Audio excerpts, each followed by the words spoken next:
What's up, everyone? My name is Chris Marshall with my boy Frank G. We are the hosts of Build the Empire podcast. Frank G, tell the people what we do. What's going on, everybody? Chris and I, we discuss established empires while showcasing us building ours. Frank G, you know what I love? What do you love, Chris? I love having guests on. And today we have the pleasure of introducing Ish Lucus, who I've known for quite some time. Ish, welcome to the show, and thank you for giving us your time. Glad to be here. Glad to be here. Thank you so much for having me on. Great to be here with you fellas, and great to be a part of this beautiful ceremony here. We certainly appreciate it. For those watching on YouTube, outside of our audio platforms, Ish behind him, he's got like some swords, and he's got a nice setup. Yeah. Yo, we got the energetics. We got the energetics right up in here. You know what I'm saying? You got to have that good good vibes. You know oh yeah, exactly. And Ish is nothing but good vibes, and Frank and I, we're nothing but good energy. Ish, why don't you just start by telling us, who you are, your origin story, what you do, and tell the audience a little bit about that. Absolutely, man. Absolutely. So Ish Lucus, call me Ishmael. You know what I'm saying? Basically, met Chris while I was doing my stint out in New York, currently in Cincinnati, Ohio, where my hometown is. Kind of spent the last 6-7 years working in corporate sales, financial services, ad tech, fintech, all those type of things. Now working on a lot of like cybersecurity compliance. And with my own company, I actually deemed Lucas Consulting, kind of have my own sales consulting thing going on. And we do a few different things, right? One of the main things is we do, the NFT creation process. We really, dive in deep, help you guys make sure whatever project you want to get going, gets going. And we're kind of doing that through my team at Light Models Consulting. So shout out to my man, Jason, you know what I'm saying? Shout out, Jason. CEO there. But it's really cool because we span a few things like financial literacy, like I said, sales, just really getting people focused in, dialed in, and even tapping in on a little bit of real estate right now. So, we doing everything, man. Dabbling we all over. board. Yes, sir. I tell you, when I met Ish, we were, working at Yelp. And for the most part, our job was cold calling business owners and just trying to sell advertising. And he always was ambitious and hungry to learn more and to be better. And he always was motivated with just that contagious energy we mentioned prior. So Ish, it's phenomenal to hear that you're actually created something. Bolo is your brand. Tell us what Bolo is. Absolutely. So we got Bolo. Be on the lookout. We're doing all types of things. We started with shirts. Now we got hats, backpacks, gonna have a lot more swag coming down the line. The whole idea behind that, actually, it's a joint partnership with the guy, Hugh Williams, who I work with, who works with Sterling Bay Investments, if anybody's familiar, with like Lincoln Yards out in Chicago. But we actually kind of did this joint venture, and the whole thing of it is to be aware of your surroundings, right? Be aware for the next opportunity that's coming through. You know what I'm saying? Stay on your toes, make sure that you're putting yourself in a position to be able to make your life as lucrative as possible, right? Like, I'm not going to sit here and say that money is everything, but, money definitely makes certainly your life makes better. the world go around. Exactly. You know what I'm saying? Especially you boys out in New York, you already know that. You know what I'm saying? That's the big money playground, big time. You know what I'm saying? Now, let me ask you this, Ish. Obviously, look, in order to create wealth, you need to create different avenues and paths of revenue, right? Do you, you run your consulting firm and you do a plethora of things. Do you currently work for someone for earned income? So I do work for someone, but in addition to that, like I said, I kind of have 3 other businesses that I'm working on, right? 100%. So I'm Frank all about doing the same. Absolutely. It's all about maximizing your time, right? Like a lot of people are always kind of like, oh, you got to quit your job to be an entrepreneur, blah, blah, blah. But it's like, listen, the whole point is to eclipse that, right? You want that income. Exactly. You want that income, right? This is about creating multiple forms of revenue, right? If I can do something over here, you know what I'm saying, with with that time outside of 9 to 5, you know what I mean, I'm going to go ahead and do it and capitalize on that project, and that's just more revenue coming in for you. I always think it's important to have passion, to find something that you can be consistent in, something where, you know, if you fail, you're not going to be truly discouraged. And that's where, you know, consistency and obsession comes in. You just have to have passion. It's huge. Otherwise, you're just destined to fail. Big time. And along with that, right, with passion, you want to really tap in to what it is your gift is, what your talent is at a very foundational basis, right? So for me, before I did any of this, back in college, back in high school, as a matter of fact, I was DJing, right? So what's the connection between DJing and sales? You know what I mean? Communication, right? So that's kind of like how I look at it. Like my gift is being able to communicate, being able to have an impact on people, being able to connect with them really easily. So that's how I look at things, and I'm like, okay, how can I leverage my gift to communicate here, and here, right? To create different income sources. My gift was always hustling, right, Frank? Right? I mean, hell yeah, man. That's a great attitude you got. Yelp. pushing the oils in a corporate life, huh? I tell you, man, that corporate lifestyle, it was trash. They were paying me ass, but the only reason why I stayed is because I was hustling them oils. They were hot, man. They were hot back then. Oh, you had a little income other than the income. I know all about that. Now, Ish, you mentioned NFTs. My buddy Frank here doesn't know too much about NFTs and that whole, universe, metaverse. Could you clarify and explain a little bit more about that?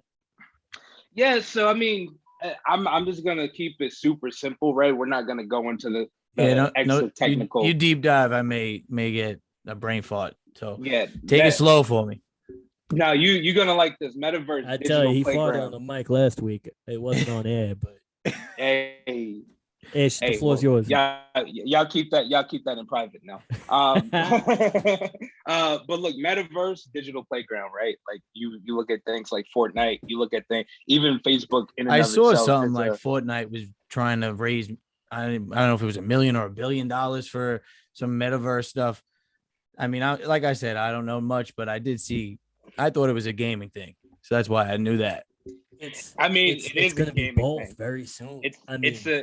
It's the everything thing, you know. Everything. Like people don't even realize. I was just looking at this today, right? And there's commercially viable products out there now where you can beam a hologram onto the floor, and that whole hologram is just a game. You know what I'm saying? And it'll put the surrounding around you, but the floor is what you interact with. You know what I'm saying? That's pretty hot. I like that. That's tight. You know what I'm saying? Bro, in the future, right? And this is something that I would definitely love to build out, right? You could build out a whole VR arcade system and like laser tag system. Some people have probably seen some stuff like that where you just have the VR goggles on and then you go through like a course or whatever, but you're like shooting dinosaurs and demons or whatever it is. Frank, go ahead. So, but you're saying that this relates somehow to NFTs, the same verse. Absolutely. So then you have like the metaverse as it relates to crypto. You know what I'm saying? Okay. So that's kind of like the whole digital exchange environment that people are trying to build, right? Turning your content into crypto, basically, right? A lot of people don't know a lot about what goes behind these NFTs, but they're actual coders, right? Who are sitting there encoding images that they may look real life. They may be all cartoon, like the steampunk, like the crypto punks. Usually, Usually I'm seeing like a tune. Now, Frank, let me ask you this. When you see a tune and you're seeing that tune go for $1 million, which some of them are, you're confused, right? Yeah. I mean, I'm wondering where is the value of that? Yeah, to my knowledge, which could be incorrect, is that somehow this tune opens up to something and there's something inside. Some of them do. It's more or less like the first baseball card ever made. But if you put it in a digital format, look at that blue check mark verification status on Instagram. That is the same thing as that cartoon. Yet people would pay $5, $10, $15, $20,000 for that blue check mark that is on Instagram. So that blue check mark is the same thing as that tune. Does that make sense? It makes sense, but which one would make you more money invested in? You pay 20,000 to get that blue check mark, or you just buy an NFT. Well, you can utilize that blue check mark to potentially open pathways. That NFT right now is currently trading like Microsoft and Facebook and stocks. Yeah, I mean, so I figured there was the opportunities of what the blue check mark means. I'm just curious, maybe there's in 20 years the NFT you buy could be worth millions, like you say. Exactly. I mean, basically, you just take some content and then you tokenize it, right? So you connect it with the smart contract, you connect it with kind of a token and make it its own crypto thing. So then you can go and sell that out. You feel me? So that means at that point you own that specific. Say it's artwork, maybe like a painting worth $20,000. Exactly. Somehow that could be linked to a crypto punk. Exactly. Or linked to its own NFT. Or blockchain, whether it's on the Ethereum blockchain, Solana blockchain, Cardano blockchain, it's linked to the blockchain. And the reason why that's so important is because the artist has ownership. It's on the blockchain, and then it can sell and trade hands. And every single time it trade hands, the artist gets the royalty. Mm-hmm. Now, Ish, you create NFTs yourself? So my team basically creates them. Like I said, I work in tandem with Light Models Consulting. Kind of help my friend get that off the ground, work with them from a sales perspective. But obviously have dived into the crypto world a lot deeper in the NFT world overall. Certainly fascinating. So going back to your consulting firm, what is the main thing that you are consulting on? Sales, marketing, branding, what are you doing? So sales mainly. So I'll go in, I'll create sales scripts for you, email templates, the works. You know what I'm saying? Like, let's sit down, let's create like a value proposition. Let's create elevator pitches. Let's do what it is that you need to do so that you can either get your sales team off the ground, or if you're hitting the phone yourself, you have content that you can bang, bang, bang, utilize just like that. Are you working on this alone, or do you have partners or a team? Yeah, like I said, I have. So right now I have 3 different, I don't want to call them projects, but 3 different services that I can offer under that, right? So NFT, credit repair, and then like business financing services as well. Now, what do we do for credit repair? I'm not asking for myself, but I'm asking for the audience. It's got to be known, right? Absolutely. Well, I hear that term a lot, credit repair. And if you have a 650 credit score, whatever it is, my assumption is to repair that credit is go get outstanding debt and then make payments. Yeah. That's to my knowledge as well. I don't know what else you do. So it's deep. So it definitely goes deeper than that, right? Like, see, that's the thing. You probably don't need credit repair if you're sitting at a high 600. You know what I'm saying? But like, we're way above that. Exactly. If you're sitting in like the 550 range or like the low 600 range, you know what I'm saying? Let's say a lot of people don't open credit cards. They then didn't pay off the credit card, right? And they just close that account. They maxed it out, then the bank just closes the account, right? So there's certain things that you can do to like dispute and discharge certain things that you have on your credit. You may know the hoops that you jump through.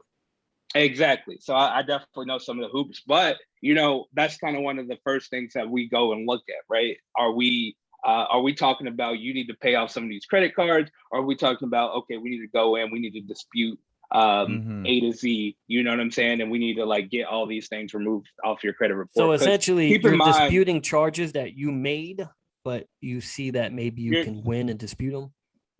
Precisely. So look into the factual dispute method. Look into that. So everything has to be 100% accurate, right? So let's say Equifax and TransUnion say 2 different things about the same credit account. So then you can then dispute that and get that removed. That's like when you get a parking ticket and the cop says your car is green, but it's blue. Exactly. And people don't realize that that's a lot of the game, right? Like if your credit score is already good, then good. Like the main thing you need to leverage then is going to be business credit, right? So get your LLC set up, get your EIN number, you know what I'm saying? Get your business bank account, business phone number, you know what I mean? And then start going out and seeking some business credit, because that's where the real game is, right? None of that business credit actually goes on your personal profile. So once you have a 680 personal credit, you can utilize that and leverage that through your business to go then obtain more funding. I gotta be honest. You can't really do it so much now that, Frank and I are not in the club space. There's been many a times where I wanted to buy bottles and tables and then dispute the charge, but I felt like they'd come after me.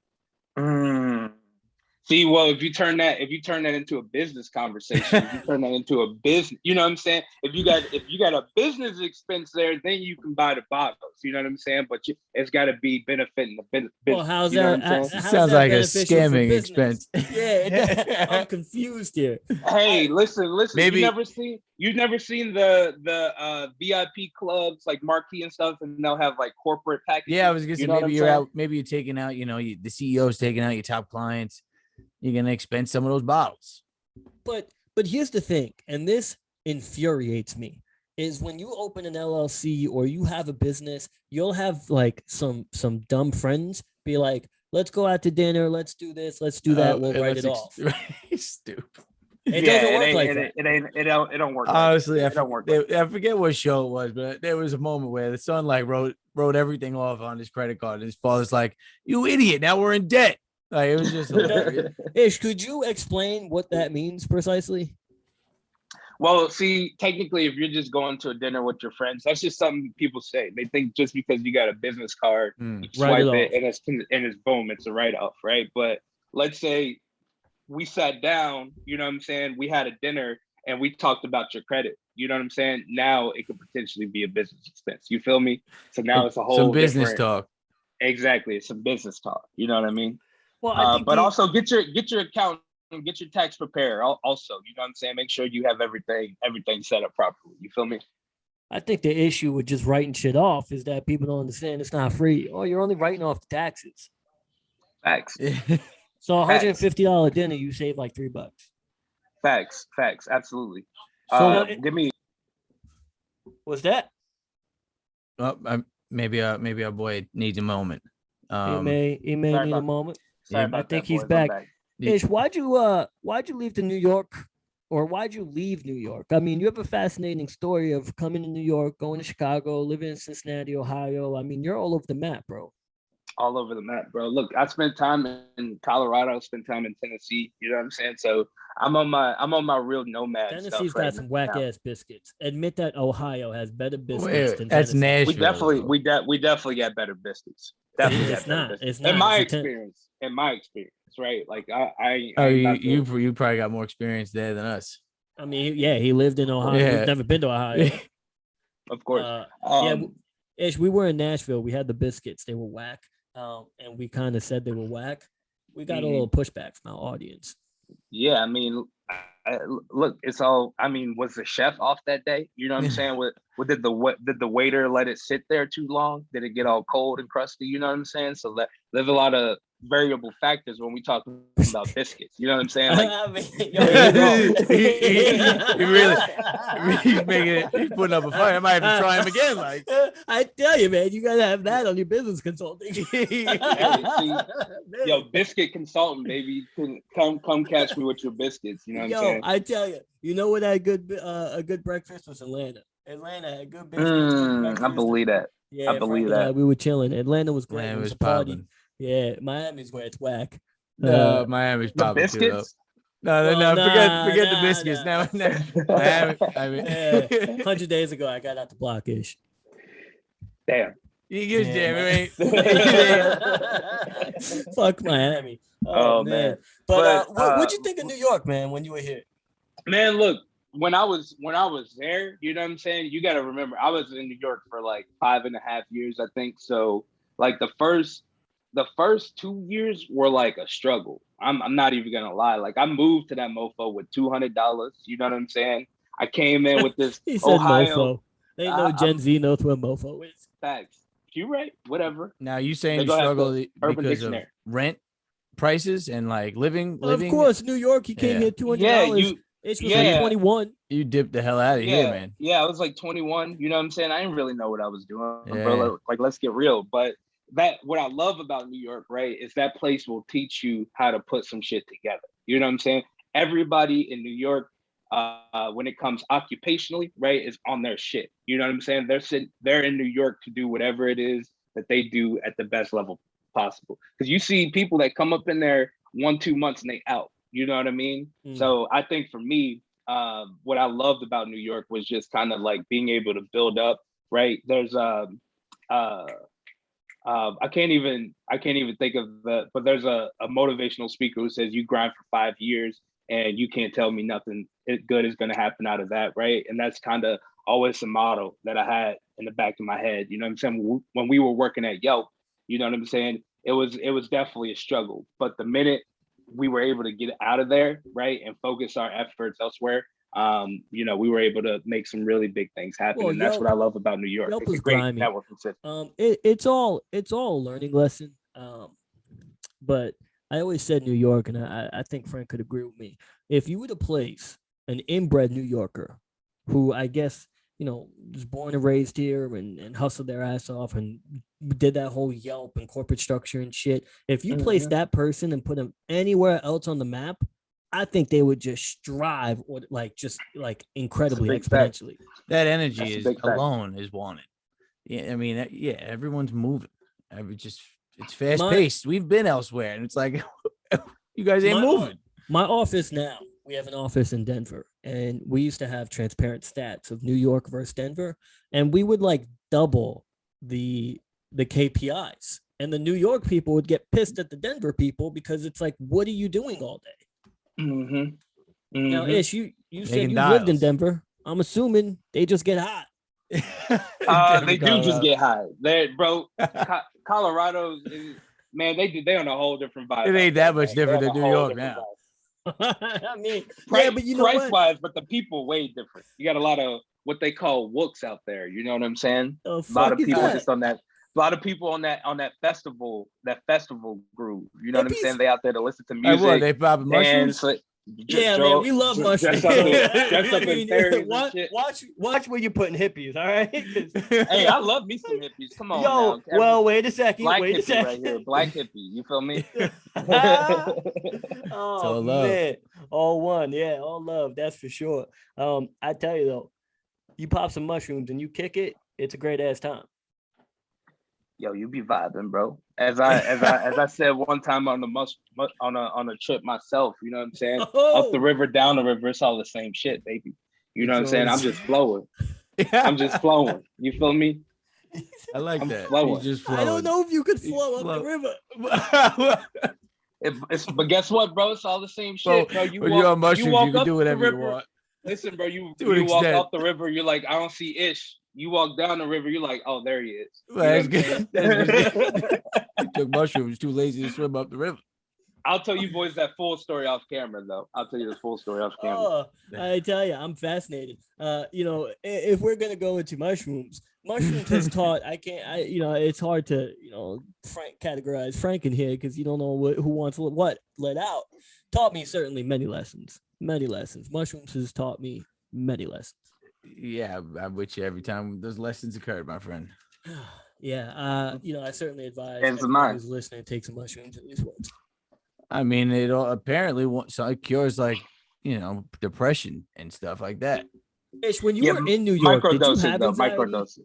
Did you have anxiety and depression in New York, being cramped and crowded, and obviously the cost expense of living is high. For the most part, the jobs could suck. It takes a while to find a solid one that treats you right. You know what? I would say that once COVID hit, definitely experienced a lot of anxiety and I think depression. A lot of people did, man. Yeah, at the beginning, you know what I'm saying? You're just like, everybody's worried about their job, right? And then kind of like in the middle to end of it, you're just sitting there and you're like, shit, like, damn, I've been doing this. I've been grinding. I'm sitting here in this shoebox apartment. Like, God damn, what's going, you know what I'm saying? I can't walk up the street. You know what I mean? Like, shit's crazy. You know what I'm saying? I did hear that. I live in Staten Island. Frank does too. If you know where that is, or anyone, it's New York City, but it's the suburbs. When when COVID hit, wasn't that bad. I just got a bunch of mushrooms, to be honest. Well, he was tripping. He said, "I'm tripping through COVID." Legit tripping. I mean, the good thing about that suburbs, man, you got the backyard. It's not that box that you've been living in. Yeah, it's trees everywhere.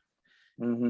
And going back to your question earlier of like why I'm all over the place, right? Like, for me, it was really family. You know what I'm saying? Like, I came back to Chicago because obviously I'm like still kind of in that big city mindset. You know what I'm saying? But Chicago's a little bit more spread out. So I had a little backyard at my spot. You know what I'm saying? It's a little, you can breathe a little better. But and then it was like, you know what? Let me go ahead. Let me get home. Let me get my family.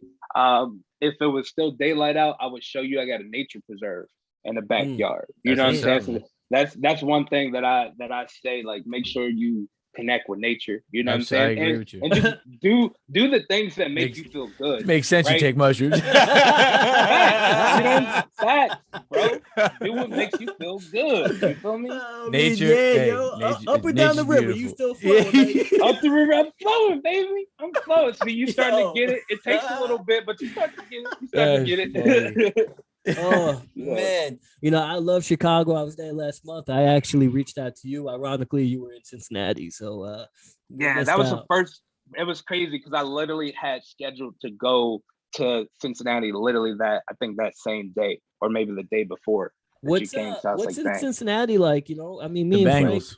Bengals are hot right now. They're hot. Bengals are hot. For the first time, don't jinx them though. For the first time ever. I don't care if they jinx. Yeah. Well, he said they hurt me, no.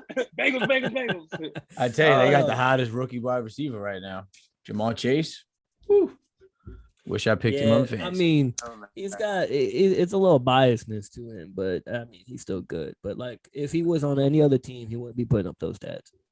I mean, if you got a good quarterback, you take advantage of the opportunity. His quarterback's his best friend. Okay, and what does that mean? It means if you were a quarterback, you throw me the damn ball. Yeah, thanks. If I was your quarterback and you were duty, you get the ball 5 times a game. I mean, if I'm in the NFL, I'm that. Yo, you're a scumbag for a It's chemistry, though. It's chemistry. Yeah, it is chemistry. It is chemistry. I will say though, real quick about Cincy, because like I said, like I'm dabbling. Yeah, tell us what's like, you know what if we like, what's popping there? Should we ever give us the selling points? So that's the thing. You could come. That's not a good selling point. You could go a couple different areas of Cincy. We got the banks. You know what I'm saying? That's basically, they just made that shit like a little Bourbon Street, so they just blocked off the street. Yeah? And now you could just like grab every main city's got one of those now. I know now they do. It's crazy. Yeah, and they got their little they got a bunch of cool, nice little restaurants, little Ruth Chris over there, all that type of stuff. You got some nice little strips of bars throughout downtown. Compared to Bourbon Street though. Compared to I haven't been. Oh, you never been? Okay. Oh, I've never been. It's not on that level.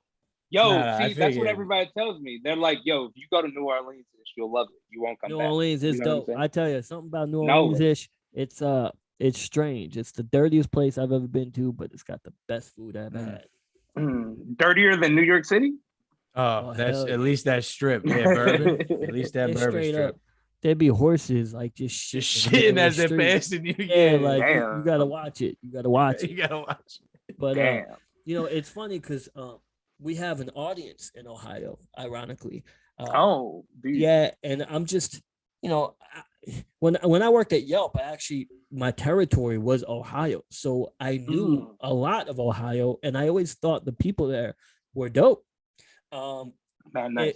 It was weird because they loved the Browns. They were 0-16, but I always wanted to visit Ohio for some reason. But like, I don't know what the fuck is that. Come on through, bro. See, here's what you got to remember. A lot of people think like Ohio is just like cornfields. You know what I'm saying? But Columbus, for example, was voted like best city to move to for like 5 years straight or something like that. I'm in Cincinnati. That's where I'm from. And then, you know, you got Cleveland too. So it's like you could go just boom for a 4-hour trip down the thing and go and visit like all the big spots. You know what I'm saying? Ohio's definitely popping. So what I like about Ohio is the cost of living is way cheaper here. So if y'all came, y'all would see y'all dollars stretch way further. You know what I'm saying? Like It's even always here, I'm skewed though. We had this conversation Well, actually a couple months ago. unless you're a digital nomad and you're working from home and I you got a guess, New York man. job. I guess, but if I have a New York job and I told them that's I'm what I working am. remote, if I told them I'm working remote and I'm moving to Cleveland, they would be like, "All right, 15K cut." Yeah. See, we talked about this.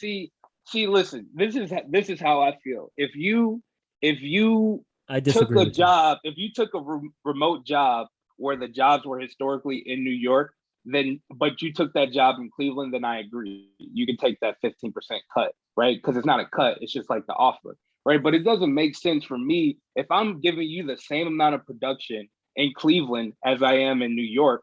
You know what I'm saying? That you shouldn't cut my pay. Because what you gonna do? Cut my pay and then make me work back up to where I was before? Yeah, I'm actually with doesn't you. make any. I'm with you. Ish. You know No what I'm saying? way. I'm with What do you, you Ish. guys say? What do you mean? If you were From in a- a job for 10 years and you've had a salary for the last 5, they are not gonna take away 20 grand because you move states. Facts. Are you crazy? I can see what you're saying. Facts. What if you know you that's as the an rule for the last 5 years? you as an employee shouldn't even see. Also- this is COVID. This is also a whole that's- different. It's paradigm. also like, well, COVID has brought this to light that people can work from home, but also, well, then take into account the people who live at home with their parents. I should cut you guys $20,000. What do you pay for? Now you're being That's a good. disrespectful. That's a No, good I'm not. point, though. That's a good point. If Yo. you're paying rent in New York City versus living with somebody in New York It's City, too much should you get a pay cut? Yeah, they're not looking through that. They're not It's the looking for it, quality of living. Why should you live more like a king in Maine than New York? Because I'm providing you the same value as when I was in New It's York. a New York company that you're providing the value to. If I was providing you, let's call it $500,000 worth of value, and I provide you the same $500,000 worth of value in Cleveland or in Cincinnati, then what's the difference? And once again, you cut my pay, I'm now supposed to work back up for less. You know what I'm saying? Like that doesn't really make sense. It can leave a salty taste in someone's mouth if you work for that company. But as an employee, you shouldn't even accept that. I'm gonna be real. You know what I'm saying? If you took one of those cuts, like that's on you. You know what I'm saying? Because at that point, you go find you a remote job that's still paying that same New York price. Like that's what I do now. I'm a digital New York, Chicago nomad. You know what I'm saying? So what if you're in New York and you're in great standing with a company and they're like, we need to open a branch in Ohio, Cincinnati, Ohio. We're gonna move you there. They're gonna give you a pay raise. They're gonna give you a raise for that one. Yeah, and pay for everything. They're trying to convince you. Who the fuck wants to move to Ohio? No, See, you'll come here, bro. You'll be like, damn, like Ohio's chill, bro. You know what I'm saying? You'll be like, people are a lot less assholes here. Oh, well, there's less people. But it ain't because it's less. No, Ish, man, you've always been, good people, good energy. The audience, if you're listening, I want to hear your thoughts, what you think about this. If you work remote, should you take less pay or the same pay? Ish, it's a pleasure to have you on. We're going to take this off the air because I'm curious to hear your stories. But thank you so much, man. It's been an absolute pleasure. Absolutely, brother. Mucho love and thanks for tuning in, everybody. We appreciate all you guys for listening. Ish, you're the man. We'll catch you guys next week.